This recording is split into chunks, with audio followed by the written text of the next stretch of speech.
ਜਦੋਂ ਚਮਕੌਰ ਦੀ ਜੰਗ ਵਿੱਚ 40 ਸਿੰਘ ਅਤੇ 2 ਵੱਡੇ ਸਾਹਿਬਜ਼ਾਦੇ ਸ਼ਹੀਦ ਹੋ ਗਏ ਸਨ ਤਾਂ ਵਜ਼ੀਰ ਖਾਂ ਦੇ ਹੁਕਮ ਨਾਲ ਨੇੜੇ ਦੇ ਸਾਰੇ ਪਿੰਡਾਂ ਵਿੱਚ ਢੰਡੋਰਾ ਪਿੱਟਿਆ ਗਿਆ ਕਿ ਗੁਰੂ ਗੋਬਿੰਦ ਸਿੰਘ ਜੀ ਅਤੇ ਉਹਨਾਂ ਦੇ ਸਾਥੀ ਸਿੰਘਾਂ ਨੂੰ ਸ਼ਣੇ ਦੋਵੇਂ ਸਾਹਿਬਜ਼ਾਦਿਆਂ ਦੇ ਗੜੀ ਵਿੱਚੋਂ ਨਿਕਲਦੇ ਸਾਰ ਸਰਕਾਰੀ ਫੌਜ ਨੇ ਕਤਲ ਕਰ ਦਿੱਤਾ ਹੈ ਅਤੇ ਇਸ ਬਾਗੀ ਟੋਲੇ ਦਾ ਕੋਈ ਹੋਰ ਸਾਥੀ ਕਿਸੇ ਨੂੰ ਮਿਲੇ ਜਾਂ ਪਤਾ ਲੱਗੇ ਤਾਂ ਉਸ ਦੀ ਇਤਲਾਹ ਝੱਟ ਨੇੜੇ ਦੇ ਸਰਕਾਰੀ ਕਰਮਚਾਰੀ ਨੂੰ ਦਿੱਤੀ ਜਾਵੇ। ਗੜੀ ਦੀ ਰਣ ਭੂਮੀ ਵਿੱਚ ਕੋਈ ਵੀ ਮਨੁੱਖ ਜਾ ਕੇ ਕਿਸੇ ਲਾਸ਼ ਨੂੰ ਉਠਾਉਣ ਦਾ ਯਤਨ ਨਾ ਕਰੇ। ਜੋ ਕੋਈ ਐਸਾ ਕਰੇਗਾ ਉਸ ਨੂੰ ਸਰਕਾਰੀ ਮੁਲਜ਼ਮ ਸਮਝ ਕੇ ਗ੍ਰਿਫਤਾਰ ਕੀਤਾ ਜਾਵੇਗਾ। ਜਦੋਂ ਇਹ ਢੰਡੋਰਾ ਬੀਬੀ ਸ਼ਰਨ ਕੌਰ ਜੀ ਨੇ ਸੁਣਿਆ, ਜੋ ਕਿ ਪਿੰਡ ਘੁਰੰਡ ਦੀ ਰਹਿਣ ਵਾਲੀ ਸੀ, ਜਿਸ ਨੂੰ ਅੱਜ ਕੱਲ੍ਹ ਰਾਏਪੁਰ ਆਖਦੇ ਹਨ, ਬੀਬੀ ਸ਼ਰਨ ਕੌਰ ਨੇ ਆਪਣੀ ਬੁੱਢੀ ਮਾਤਾ ਜੀ ਨੂੰ ਪਿੰਡ ਵਿੱਚ ਪਿੱਟਿਆ ਢੰਡੋਰਾ ਆ ਕੇ ਦੱਸਿਆ। ਬੀਬੀ ਸ਼ਰਨ ਕੌਰ ਨੇ ਆਪਣੀ ਮਾਤਾ ਜੀ ਨੂੰ ਕਿਹਾ ਕਿ ਮੈਂ ਆਪਣੇ ਵੀਰਾਂ ਅਤੇ ਬਜ਼ੁਰਗਾਂ ਦਾ ਰਣ ਭੂਮੀ ਵਿੱਚ ਜਾ ਕੇ ਉਹਨਾਂ ਦੇ ਮ੍ਰਿਤਕ ਸਰੀਰਾਂ ਦਾ ਸੰਸਕਾਰ ਕਰਾਂਗੀ। ਮੈਂ ਉਹਨਾਂ ਦੀਆਂ ਲਾਸ਼ਾਂ ਨੂੰ ਇਸ ਤਰ੍ਹਾਂ ਕੁੱਤੇ ਕਾਵਾਂ ਇੱਲਾਂ ਆਦਿ ਨੂੰ ਖਾਣ ਲਈ ਮੈਦਾਨ ਵਿੱਚ ਛੱਡ ਦੇਣਾ ਬਰਦਾਸ਼ਤ ਨਹੀਂ ਕਰ ਸਕਦੀ। ਇਸ ਲਈ ਮੈਨੂੰ ਤੁਸੀਂ ਆਗਿਆ ਦਿਓ ਤਾਂ ਜੋ ਮੈਂ ਆਪਣੇ ਸ਼ਹੀਦ ਵੀਰਾਂ ਅਤੇ ਬਜ਼ੁਰਗਾਂ ਦੇ ਗੁਰਮਤ ਅਨੁਸਾਰ ਸੰਸਕਾਰ ਕਰਨ ਦਾ ਫਰਜ਼ ਨਿਪੜੇ ਚਾੜ ਸਕਾਂ। ਬੀਬੀ ਸ਼ਰਨ ਕੌਰ ਜੀ ਦੀ ਮਾਤਾ ਜੀ ਨੇ ਕਿਹਾ, ਬੇਟੀ ਰਾਤ ਹਨੇਰੀ ਹੈ, ਕੜਕਾਂ ਦੀ ਸਰਦੀ ਪੈ ਰਹੀ ਹੈ, ਫੌਜੀ ਪਹਿਰੇ ਜਗ੍ਹਾ ਜਗ੍ਹਾ ਲੱਗੇ ਹੋਏ ਹਨ, ਗੜੀ ਦਾ ਇਰਦਾ ਗਿਰਦਾ ਸ਼ਹੀਦਾਂ ਦੀਆਂ ਅਤੇ ਹਕੂਮਤ ਦੇ ਮਰੇ ਹੋਏ ਫੌਜੀਆਂ ਦੀਆਂ ਲਾਸ਼ਾਂ ਨਾਲ ਭਰਿਆ ਪਿਆ ਹੋਵੇਗਾ। ਤੂੰ ਕਿਵੇਂ ਐਨੀਆਂ ਬੇਅੰਤ ਲਾਸ਼ਾਂ ਵਿੱਚੋਂ ਸਿੰਘ ਸ਼ਹੀਦਾਂ ਦੀਆਂ ਲਾਸ਼ਾਂ ਪਹਿਚਾਣ ਕੇ ਇਕੱਤਰ ਕਰਕੇ ਸੰਸਕਾਰ ਕਰੇਗੀ? ਬੀਬੀ ਸ਼ਰਨ ਕੌਰ ਨੇ ਕਿਹਾ, ਬੇਬੇ ਜੀ, ਮੈਂ ਹੱਥੀਂ ਕੜੇ, ਤੇੜ ਕਛਹਿਰੇ ਤੇ ਵਾਲਾਂ ਤੋਂ ਪਹਿਚਾਣ ਲਵਾਂਗੀ। ਮੇਰੀ ਪਹਿਲੀ ਕੋਸ਼ਿਸ਼ ਗੁਰੂ ਜੀ ਦੇ ਲਾਲਾਂ ਦੀਆਂ ਪਵਿੱਤਰ ਲਾਸ਼ਾਂ ਨੂੰ ਟੋਲਣ ਦੀ ਹੋਵੇਗੀ ਤੇ ਉਸ ਉਪਰੰਤ ਜਿੰਨੇ ਵੀ ਸਿੰਘਾਂ ਦੀਆਂ ਲਾਸ਼ਾਂ ਲੱਭ ਸਕੀਆਂ ਇਕੱਠੀਆਂ ਕਰਕੇ ਇੱਕੋ ਅੰਗੀਠੇ ਵਿੱਚ ਸਭ ਦਾ ਸੰਸਕਾਰ ਕਰਾਂਗੀ। ਬਿਰਧ ਬੇਬੇ ਨੇ ਕਿਹਾ, ਪਰ ਜੋ ਕਿਸੇ ਨੇ ਤੈਨੂੰ ਰਣ ਭੂਮੀ ਵੱਲ ਜਾਂਦੀ ਨੂੰ ਰਸਤੇ ਵਿੱਚ ਹੀ ਆ ਘੇਰਿਆ ਅਤੇ ਫੜ ਲਿਆ ਤਾਂ ਤੂੰ ਕੀ ਕਰੇਂਗੀ? ਬੀਬੀ ਸ਼ਰਨ ਕੌਰ ਨੇ ਕਿਹਾ, ਮੈਂ ਸਿੰਘ ਬੱਚੀ ਹਾਂ, ਉਸੇ ਸਮੇਂ ਕਿਰਪਾਨ ਧੂ ਕੇ ਉਸ ਨੂੰ ਮਾਰ ਮੁਕਾਵਾਂਗੀ ਜਾਂ ਆਪ ਜੂਝ ਮਰਾਂਗੀ। ਜੇ ਸਹੀ ਸਲਾਮਤ ਮੈਦਾਨੇ ਜੰਗ ਵਿੱਚ ਪਹੁੰਚ ਗਈ, ਜੋ ਹੁਣ ਸੁੰਨਸਾਨ ਪਿਆ ਹੈ, ਤਾਂ ਸ਼ਹੀਦ ਵੀਰਾਂ ਦੇ ਸੰਸਕਾਰ ਕਰਕੇ ਹੀ ਮੁੜਾਂਗੀ। ਅੱਗੇ ਜਿਵੇਂ ਗੁਰੂ ਜੀ ਨੂੰ ਭਾਵੇ ਉਹੀ ਹੋਣਾ ਹੈ। ਬਿਰਧ ਬੇਬੇ ਜੀ ਨੇ ਆਪਣੀ ਬੱਚੀ ਦਾ ਦ੍ਰਿੜ ਇਰਾਦਾ ਵੇਖ ਕੇ ਉਸ ਨੂੰ ਆਗਿਆ ਦਿੰਦੇ ਹੋਏ ਕੁਝ ਕੋਰਾ ਕੱਪੜਾ ਤੇ ਪਾਣੀ ਦਾ ਘੜਾ ਅਤੇ ਅੱਗ ਸੁਲਗਾਉਣ ਦੀ ਸਮੱਗਰੀ ਦੇ ਕੇ ਆਖਿਆ ਕਿ ਇਹ ਵਸਤਾਂ ਆਪਣੇ ਨਾਲ ਲੈ ਜਾ। ਲਾਸ਼ਾਂ ਦੇ ਇਸ਼ਨਾਨ ਕਰਾਣੇ ਤਾਂ ਅਜਿਹੇ ਬਿਖੜੇ ਸਮੇਂ ਔਖਾ ਹੈ, ਪਰ ਸ਼ਹੀਦ ਸਿੰਘਾਂ ਦੇ ਮੂੰਹ ਧੋ ਕੇ ਕੱਪੜੇ ਨਾਲ ਪੂੰਝ ਕੇ ਇਹ ਕੋਰਾ ਕੱਪੜਾ ਉੱਪਰ ਪਾ ਦੇਈ। ਮੈਂ ਤੇਰੀ ਉਡੀਕ ਰੱਖਾਂਗੀ। ਘਰੋਂ ਤੁਰਨ ਤੋਂ ਪਹਿਲਾਂ ਬੀਬੀ ਸ਼ਰਨ ਕੌਰ ਨੇ ਗੁਰੂ ਜੀ ਅੱਗੇ ਅਰਦਾਸ ਕੀਤੀ, ਹੇ ਗੁਰੂ ਜੀ, ਮੈਂ ਤੇਰੀ ਬੱਚੀ ਹਾਂ। ਆਪ ਜੀ ਆਪਣਾ ਕਾਰਜ ਆਪ ਹੀ ਸਵਾਰਨ ਵਾਲੇ ਹੋ। ਮੈਨੂੰ ਬਲ ਬਖਸ਼ੋ ਜੋ ਇਹ ਸੇਵਾ ਤੋੜ ਨਿਭਾ ਸਕਾਂ। ਉਸ ਉਪਰੰਤ ਆਪਣੀ ਬੇਬੇ ਜੀ ਨਾਲ ਪਿਆਰ ਕਰਕੇ ਚੀਜ਼ਾਂ ਲੈ ਕੇ ਵੱਡੀ ਸਾਵਧਾਨੀ ਨਾਲ ਰਣ ਭੂਮੀ ਵਿੱਚ ਪਹੁੰਚ ਗਈ। ਜੰਗ ਦੇ ਮੈਦਾਨ ਵਿੱਚ ਪਹੁੰਚ ਕੇ ਬੀਬੀ ਸ਼ਰਨ ਕੌਰ ਇੱਕ ਦਰਖਤ ਦੇ ਓਹਲੇ ਰੁਕ ਕੇ ਸਿਪਾਹੀਆਂ ਦੀ ਹਿਲਜੁਲ ਖਤਮ ਹੋਣ ਦਾ ਇੰਤਜ਼ਾਰ ਕਰਨ ਲੱਗੀ। ਜਦੋਂ ਰਾਤ ਨੂੰ ਦੁਸ਼ਮਣ ਥੱਕ ਟੁੱਟ ਕੇ ਬੈਠ ਗਿਆ ਸੀ, ਉਸ ਵੇਲੇ ਬੀਬੀ ਸ਼ਰਨ ਕੌਰ ਹੱਥ ਵਿੱਚ ਦੀਵੇ ਦੀ ਰੋਸ਼ਨੀ ਲੈ ਕੇ ਮੈਦਾਨੇ ਜੰਗ ਵਿੱਚ ਪਹੁੰਚ ਗਈ। ਉੱਥੇ ਹੀ ਕੁਝ ਜਗ੍ਹਾ ਸਾਫ਼ ਕਰਕੇ ਸੰਸਕਾਰ ਕਰਨ ਲਈ ਤਿਆਰ ਕਰ ਲਈ। ਫਿਰ ਬੀਬੀ ਸ਼ਰਨ ਕੌਰ ਹੱਥ ਵਿੱਚ ਪਾਏ ਕੜੇ ਅਤੇ ਵਾਲਾਂ ਤੋਂ ਸਿੰਘਾਂ ਦੀਆਂ ਲਾਸ਼ਾਂ ਨੂੰ ਪਹਿਚਾਨਣ ਲੱਗ ਪਈ। ਜੋ ਕੋਈ ਸਿੰਘ ਦੀ ਲਾਸ਼ ਪ੍ਰਤੀਤ ਹੁੰਦੀ ਸੀ, ਉਸ ਨੂੰ ਸਤਿਕਾਰ ਨਾਲ ਚੁੱਕ ਕੇ ਸੰਸਕਾਰ ਵਾਲੀ ਥਾਂ 'ਤੇ ਲੈ ਆਉਂਦੀ। ਉੱਥੇ ਹੀ ਇੱਕ ਅਯਾਲੀ ਦਾ ਵੱਡਾ ਵਾੜਾ ਸੀ। ਉੱਥੇ ਬੇਅੰਤ ਬਾਲਣ ਪਿਆ ਸੀ, ਪਰ ਉਹ ਲੜਾਈ ਤੋਂ ਡਰਦਾ ਵਾੜਾ ਸੁੰਨਾ ਛੱਡ ਗਿਆ ਸੀ।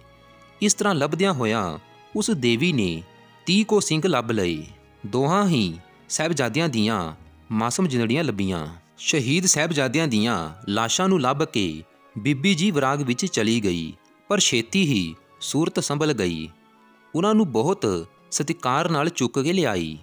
ਉਸ ਤੋਂ ਬਾਅਦ ਸ਼ਹੀਦ ਸਿੰਘਾਂ ਦੇ ਮੂੰਹ ਸਾਫ਼ ਕਰਕੇ ਅਤੇ ਧੋ ਕੇ ਲੱਕੜੀਆਂ ਇਕੱਠੀਆਂ ਕਰਕੇ ਚਿਤਾ ਬਣਾਈ ਅਤੇ ਇਸ ਉੱਤੇ ਲਾਸ਼ਾਂ, ਬਾਹਾਂ, ਧੜ, ਸਿਰ ਆਦਿ ਧਰ ਦਿੱਤੀਆਂ। ਸ਼ਹੀਦਾਂ ਦੀਆਂ ਦੇਹਾਂ ਨੂੰ ਢੋਂਦਿਆਂ ਹੋਇਆਂ ਬੀਬੀ ਸ਼ਰਨ ਕੌਰ ਦੀਆਂ ਲੱਤਾਂ ਥੱਕ ਗਈਆਂ, ਸਰੀਰ ਹੱਫ ਗਿਆ, ਪਰ ਦਿਲ ਤਕੜਾ ਰਿਹਾ। ਬੀਬੀ ਸ਼ਰਨ ਕੌਰ ਨੇ ਹੋਰ ਸਿੰਘਾਂ ਦੇ ਸਰੀਰ ਭਾਲਣ ਦਾ ਯਤਨ ਕੀਤਾ, ਪਰ ਉਸ ਨੂੰ ਹੱਥ ਨਾ ਆਏ। ਲੋਥ ਉੱਤੇ ਲੋਥ ਚੜੀ ਹੋਈ ਸੀ, ਕੋਈ ਪਤਾ ਨਹੀਂ ਸੀ ਲੱਗਦਾ। ਆਖਰ ਇੱਕ ਦੇਹ ਉਸ ਨੂੰ ਲੱਭ ਹੀ ਪਈ। ਉਸ ਦੇ ਲਾਗੇ 100 ਮੁਸਲਮਾਨ ਮਰਿਆ ਪਿਆ ਸੀ। ਉਸ ਲੋਥ ਨੂੰ ਵੇਖ ਕੇ ਬੀਬੀ ਸ਼ਰਨ ਕੌਰ ਬਹੁਤ ਜ਼ਿਆਦਾ ਖੁਸ਼ ਹੋਈ। ਉਸਨੇ ਲੋਥ ਨੂੰ ਚੁੱਕਿਆ ਤੇ ਪਛਾਣਿਆ। ਦੀਵੇ ਦੀ ਰੋਸ਼ਨੀ ਆਸਰੇ ਚਿਹਰੇ ਨੂੰ ਚੰਗੀ ਤਰ੍ਹਾਂ ਵੇਖਿਆ। ਪਛਾਣ ਕੇ ਉਹ ਹੌਲੀ ਜਿਹੀ ਬੋਲੀ, ਵਾਹ ਮੇਰੇ ਸ਼ਹੀਦ ਪਤੀ ਦੇਵਤਾ, ਆਪ ਦੀ ਬਹਾਦਰੀ ਤੇ ਸ਼ਹੀਦੀ ਦੀ ਮੈਂ ਉਪਮਾ ਕਰਦੀ ਹਾਂ। ਆਪ ਵੱਡੇ ਭਾਗਾਂ ਵਾਲੇ ਹੋ, ਜਿਨ੍ਹਾਂ ਨੇ ਗੁਰੂ ਜੀ ਦੀ ਹਜ਼ੂਰੀ ਵਿੱਚ ਸ਼ਹੀਦੀ ਪ੍ਰਾਪਤ ਕੀਤੀ ਹੈ।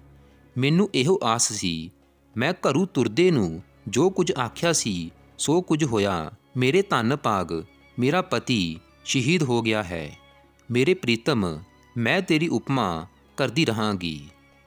ਆਪਣੇ ਪਤੀ ਦੀ ਲੋਥ ਨੂੰ ਚੁੱਕ ਕੇ ਉਸੇ ਥਾਂ ਲੈ ਆਈ। ਉਸ ਤੋਂ ਬਾਅਦ ਸਾਰੀਆਂ ਲੋਥਾਂ ਰੱਖ ਕੇ ਦੀਵੇ ਦੀ ਲਾਟ ਨਾਲ ਉਸਨੇ ਅੱਗ ਲਾ ਦਿੱਤੀ। ਸੁੱਕਾ ਬਾਲਣ ਸੀ। ਪਲਾਂ ਵਿੱਚ ਦੀ ਅੱਗ ਦੇ ਭਾਂਬੜ ਮੱਚ ਪਏ। ਅੱਗ ਦੇ ਭਾਂਬੜਾਂ ਨਾਲ ਦੂਰ ਦੂਰ ਤੱਕ ਚਾਨਣ ਹੋ ਗਿਆ। ਮੁਗਲ ਫੌਜ ਦੇ ਸਿਪਾਹੀ ਮੈਦਾਨ ਜੰਗ ਵਿੱਚ ਅੱਗ ਬਲਦੀ ਵੇਖ ਕੇ ਬਹੁਤ ਹੈਰਾਨ ਹੋਏ। ਪਹਿਲਾਂ ਦੀਵਾ ਵੇਖ ਕੇ ਹੈਰਾਨ ਸਨ, ਪਰ ਡਰਦੇ ਅੱਗੇ ਨਹੀਂ ਸੀ ਆਉਂਦੇ। ਉਹ ਸਮਝਦੇ ਸਨ ਕਿ ਕੋਈ ਭੂਤ ਚੁੜੇਲ ਹੈ ਜੋ ਲੋਥਾਂ ਚੁਗਿਰਦੇ ਫਿਰਦੀ ਹੈ। ਪਰ ਜਦੋਂ ਅੱਗ ਬਲੀ ਤਾਂ ਉਹ ਰੁਕੇ ਨਾ ਰਹੇ। ਝਟਪਟ ਦੌੜੇ ਆਏ। ਆ ਕੇ ਕੀ ਵੇਖਦੇ ਹਨ, ਮਰਦਾਂ ਦੀਆਂ ਲੋਥਾਂ ਸੜ ਰਹੀਆਂ ਹਨ। ਇਕੱਲੀ ਔਰਤ ਕੋਲ ਖਲੋਤੀ ਹੈ, ਵੱਡੀ ਸਾੜੀ ਲੱਕੜ ਨਾਲ ਹਿਲਾ ਹਿਲਾ ਕੇ ਸਾੜ ਰਹੀ ਹੈ। ਸਿਪਾਹੀ ਬਹੁਤ ਹੈਰਾਨ ਹੋਏ। ਅੱਧੀ ਰਾਤ ਦੇ ਸਮੇਂ ਲੜਾਈ ਦੇ ਮੈਦਾਨ ਵਿੱਚ ਇੱਕ ਇਸਤਰੀ ਨੂੰ ਕਿਵੇਂ ਹੌਸਲਾ ਪਿਆ। ਉਹਨਾਂ ਨੇ ਡਰਦਿਆਂ ਡਰਦਿਆਂ ਦੂਰੋਂ ਹੀ ਪੁੱਛਿਆ, ਤੂੰ ਕੌਣ ਹੈ? ਬੀਬੀ ਜੀ ਨੇ ਉਹਨਾਂ ਵੱਲ ਵੇਖੇ ਬਿਨਾਂ ਹੀ ਉੱਤਰ ਦਿੱਤਾ, ਮੈਂ ਸ਼ਰਨ ਕੌਰ ਹਾਂ, ਭਾਈ ਪ੍ਰੀਤਮ ਸਿੰਘ ਜੀ ਦੀ ਸਿੰਘਣੀ। ਉਹ ਡਰੀ ਨਹੀਂ, ਡੋਲੀ ਨਹੀਂ। ਸਿਪਾਹੀਆਂ ਨੇ ਫਿਰ ਪੁੱਛਿਆ, ਇੱਥੇ ਕੀ ਕਰਨ ਆਈ ਹੈ? ਬੀਬੀ ਸ਼ਰਨ ਕੌਰ ਨੇ ਕਿਹਾ, ਮੈਂ ਆਪਣੇ ਸ਼ਹੀਦ ਪਤੀ ਦਾ ਸੰਸਕਾਰ ਕਰਨ ਵਾਸਤੇ ਆਈ ਹਾਂ। ਪਹਿਰੇਦਾਰ, ਨਿਡਰ ਤੇ ਦਲੇਰ ਬੀਬੀ ਜੀ ਦੇ ਜਵਾਬ ਸੁਣ ਕੇ ਹੈਰਾਨ ਹੋ ਗਏ ਅਤੇ ਇੱਕੋ ਵਾਰੀ ਸਾਰਿਆਂ ਨੇ ਬੀਬੀ ਜੀ ਉੱਤੇ ਹਮਲਾ ਕਰ ਦਿੱਤਾ। ਬੀਬੀ ਜੀ ਹਰ ਔਕੜ ਦਾ ਮੁਕਾਬਲਾ ਕਰਨ ਲਈ ਤਿਆਰ ਬਰ ਤਿਆਰ ਸਨ।